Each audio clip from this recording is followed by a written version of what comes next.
वास्तवता में समाज को वसुधैव कुटुंबकम के सिद्धांत की ओर बढ़ना चाहिए। समाज के अंदर जो छोटे स्तर पर चुनाव हुए उनके कारण से बस्तियों में बट गया गांव, और जब गांव बस्तियों में बटा, ये कस्बा है, ये अमुक का मोहल्ला है, ये अमुक का मोहल्ला है, तो वो जो वसुधैव कुटुंबकम था कि गांव में बारात आती थी और एक के यहाँ शादी होती थी तो पूरा गांव कोई दही दे रहा है, कोई दूध दे रहा है, कोई कुछ दे रहा है, तो सबका माहौल रहता था। कोई अगर मर गया तो पूरा गांव बाल दे देता था। वो प्रथा धीरे धीरे समाप्त हो रही है वसुधैव कुटुंबकम की। इस प्रथा को भी जितना कैसे किया जा सकता है?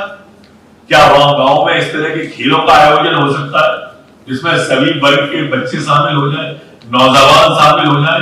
अगर कोई ऐसा खेल होगा जिसमें सभी वर्ग, सभी जाति, सभी समुदाय के लोग होंगे, तो निश्चित रूप से हम एक समाज के ऊपर, प्रदेश के ऊपर, देश के ऊपर भी उपकार करने वाला काम करेंगे कि देश की माटी के प्रति हमारा जो फर्ज है हम उसे भी अदा कर रहे हैं और समाज के अंदर समरसता का भाव पैदा कर रहे हैं। ये खेल के कारण ही होगा, इसको स्पोर्ट्समैन स्पिरिट कहते हैं, खेल की भावना कहते हैं। उस खेल भावना के माध्यम से हम समाज को जोड़ सकते हैं। हमने पुलिस विभाग की छवि बदलने में कोरोना काल में आप सबने कोई कमी नहीं रखी।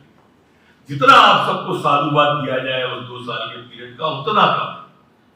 जो मेहनत आपने की, पुलिस का बारे में लोगों की राय बदल गई, क्योंकि हमारे बारे में राय विचित्र प्रकार की बन जाती थी कि पुलिस का जवान चौराहे पे खड़ा है, अधिकारी चौराहे पे खड़ा है, तो कहीं वो किसी और कारण से तो नहीं है, वसूली कारण तो नहीं है।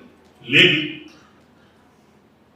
जब ट्रेन बंद थी, प्लेन बंद था, बस बंद थी, ट्रक बंद था, स्कूटर बंद था, ऑटो बंद था और मेरा जवान खड़ा था, वो सिर्फ और सिर्फ हमारी जान की रक्षा के लिए खड़ा था, तो लोगों का विचार बदल गया कि ये हमारे लिए खड़ा है। इस लॉकडाउन में, उस लॉकडाउन में जब 45 टेम्परेचर होता था और उस पहले लॉकडाउन में वो पीपीई किट पहना होता था, वो जब सर्दी का महीना आ गया, उस सर्दी की चिलचिलाती ठंड में भी मैदान पर चौराहे पर खड़ा होके हमारे प्राणों की रक्षा ऐसे कर रहा था जब जैसे सीमा पर और सियाचिन पर हमारा फौज का जवान करता है, ऐसे पुलिस का जवान हमारा हम सबकी आत्मरक्षा के लिए।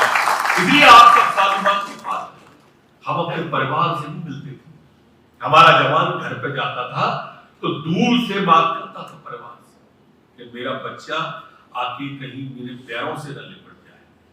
पत्नी से संवाद भी वो इस गैप से करता था, क्योंकि टीवी के माध्यम से या मीडिया के माध्यम से या सोशल मीडिया के माध्यम से इतना भ्रम फैल गया था कि अगर आप गिलास से हाथ लगा लिया कोरोना वाले ने तो 3 दिन तक गिलास पे कोरोना रहेगा, गेट खोला और ग्लेट के उससे हाथ लग गया तो 2 घंटे तक या 4 घंटे तक कोरोना रहेगा। ये भ्रम ने उसे अपने परिवार से काट दिया, उससे समाज से काट दिया। लेकिन फर्ज से फिर भी हमारा पुलिस का जवान डिगा नहीं, वो अपनी ड्यूटी पर तैनात रहा। वो राष्ट्र की रक्षा के लिए, हमारी सबकी रक्षा के लिए अपने प्राणों को बाजी लगा करके वो तैनात रहा। इसलिए आप सब साधुवाद के पात्र हैं और इसीलिए मैंने इतनी कठिन बात आपने से कही है कि आपका ध्येय और आपका उद्देश्य पवित्र है, तो निश्चित रूप से हम इस मध्य प्रदेश को एक मिसाल पुलिस के क्षेत्र में बनाएंगे।